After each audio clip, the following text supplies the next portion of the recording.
A quick shot. So 3 days, 16 matches. Let's check out how the table stands right now. In first place, it is a tie. Shock horror. It is Gambit and SK Gaming now tied for that #1 spot. Amazing stuff. SK really are rising up the ranks. Rocket, they are tied now, all on their own, in third place. Was not expecting that. They are 11 wins, 9 losses. And in fourth place, we have a tie again with Alliance, Copenhagen Wolves and Fnatic.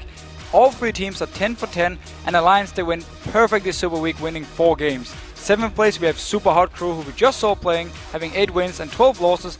And in the bottom, we have Millennium, closing in on Super Hot Crew now with 7 wins and 13 losses. And looking back at all 3 days, we have assembled our own team of OP players based on their performances from this week. So let's take a look at that team. In the top lane, well, it's Wicked for Alliance. They went 4 games without defeat. Fantastic performance from him. And we have to highlight his Aurelia. Yes, he was shut down through a lot of ganks in his last game, but he still managed to do a good job, and his Aurelia has been spot on.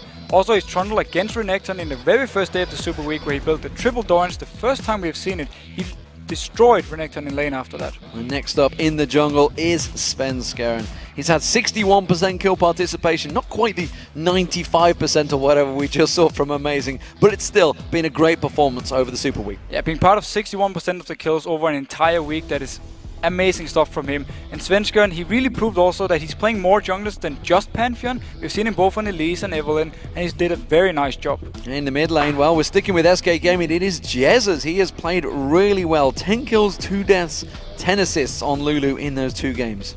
And he also expanded his champion pool. We had the set pick, didn't work too well for him, but once he goes back to Nidalee, these long-range champions, the Lulu as well, he's absolutely fantastic, and he's doing just what SK needs him to do in every single game. And it's SK Gaming again, ladies and gentlemen. Candy Panda once again in this OP team. He has had a fantastic Super Week.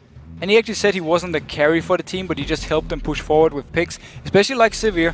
But every time we see Candy Panda play, he's doing such a good job. He's always doing well in the lane, and team fights, we know he's perfect positioning. And his ex-teammate is the support. It is Nif for Alliance. He has played magnificently this week. Yeah, Nif was a strong candidate actually for the MVP spot, because he was outstanding this week. 4 games on Fresh, landing hooks all the time, being part of 80% of kills, 80% of the kills as well. And in the last game, he was just landing hooks left and right, setting up kills, setting up the Baron for Alliance to actually use to win out the game, despite them being behind. And of course, those strong hooks all week long really helped set the stage and secure our choice for MVP. And of course, that player went across the board as 4 different champions helped lead his team to the only perfect record this week. So our most valuable player for this Super Week is, of course, Alliance's mid laner, Froggen. And Froggen this week, again, 4 different champions played, did amazingly well on every single one. KDA of 10.75. And we just have to highlight how good he is with everything he played here. His Lulu was spot on, his Nidalee landing the spears. Of course, when he got the caster in, he managed to help out his team, doing so well. And all in all for Froggen, every time he's playing well, Alliance is playing so well. He is the shot caller, we hear him in these videos, how many calls he's actually making, and whenever things work out for him, it works out for the rest of Alliance, and that's why he's also the MVP of this week. And we actually have an explosive highlight clip of Froggen's LeBlanc in this action against the Super Hot Crew. They've got Mixer, they're going in. Froggen coming in from the side, the hook landing on towards Mixer, and Mixer's going to go down before he can do much. They do get a kill back on towards Slash, but Rawls is dead. This is bad news for the Super Hot Crew.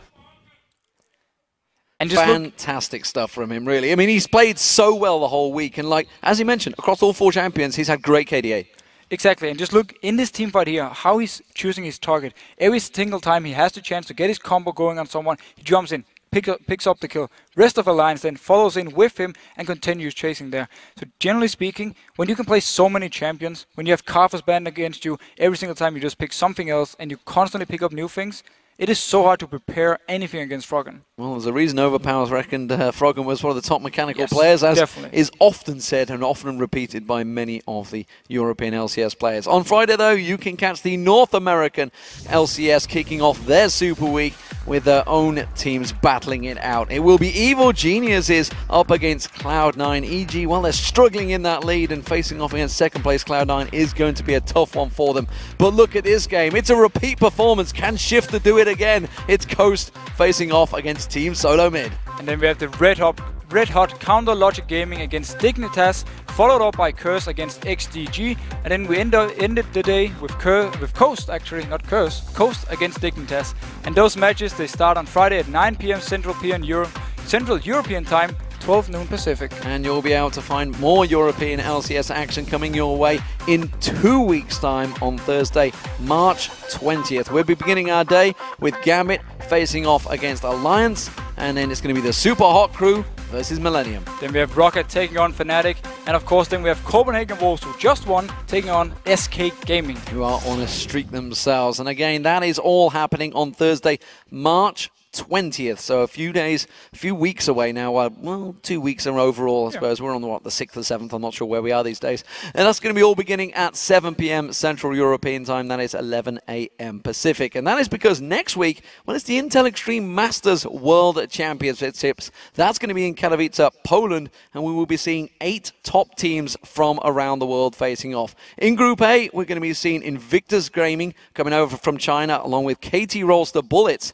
from Korea, and they're going to be joined by Fnatic and Millennium from the European LCS. In Group B, Gambit Gaming. They won it 2 years ago in the Intel Extreme Masters. They are, of course, the European LCS competitors. They are going to be joined by Cloud9 from the North American LCS, and they will be joined by the Taipei Assassins from the Southeast Asia, Season 2 World Champions, don't forget, and Team WE from China. It really will be an amazing tournament, and it all begins on Friday, March 14th. However, that is all a week away. Right now, ladies and gentlemen, it is time for the European Challenger Series quarterfinals to resume, with